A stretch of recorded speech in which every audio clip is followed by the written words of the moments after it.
Magandang umaga sa inyong lahat. Ako si Charles Salicina, ang Deputy Marketing Head ng Mr. DIY Philippines. At nagpapasalamat po kaming lahat sa inyo dahil tumangkilit kayo dito at nagpa-participate para sa 2 sa 5 mga CSR initiatives na gagawin namin sa pagse-celebrate po ng 500 Store Strong milestone ng Mr. DIY Philippines dito sa Panglao, Bohol.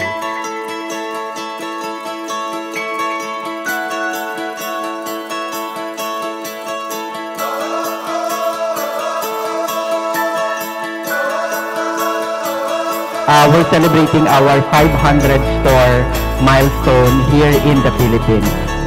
So, hindi po yun mangyayari without the help of the Boholeños, mga taga-Panglao at ang buong Pilipinas.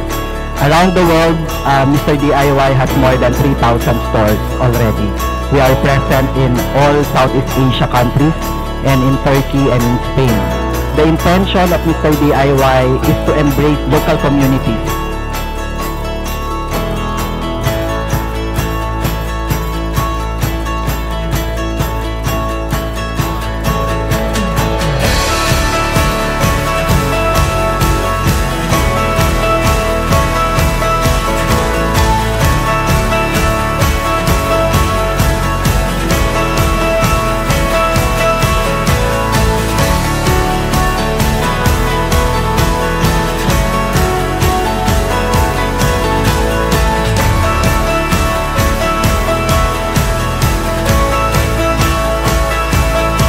We are saying that in our theme for this celebration, 500 stores strong, improving homes, connecting hearts.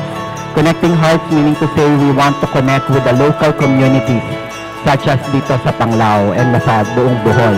No? So the acts of kindness is not only done here in Bohol or in Panglao, but in the entire country.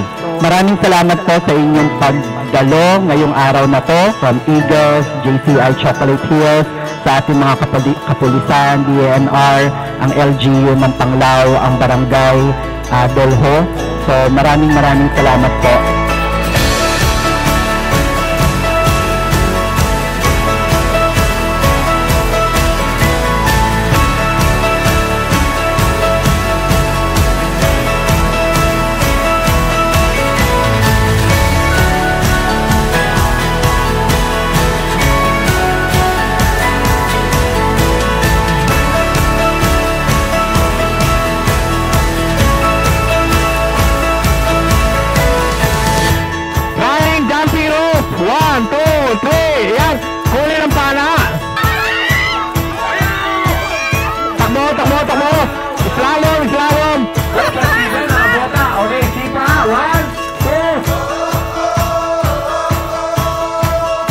Maraming salamat po dahil naririto kayo para tulungan kami sa pagtatanim ng mga mangrove or ng mga bakawan at sa paglilinis or ng coastal cleanup dito po sa Barangay Dolho.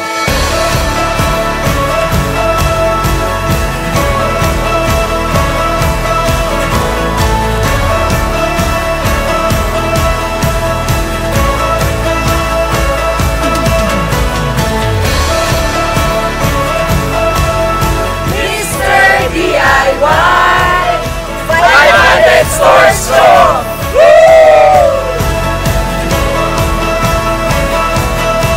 So again, maraming salamat po sa inyo sa pagpunta rito at patuloy po nating tangkilikin ang Mr. DIY Philippines.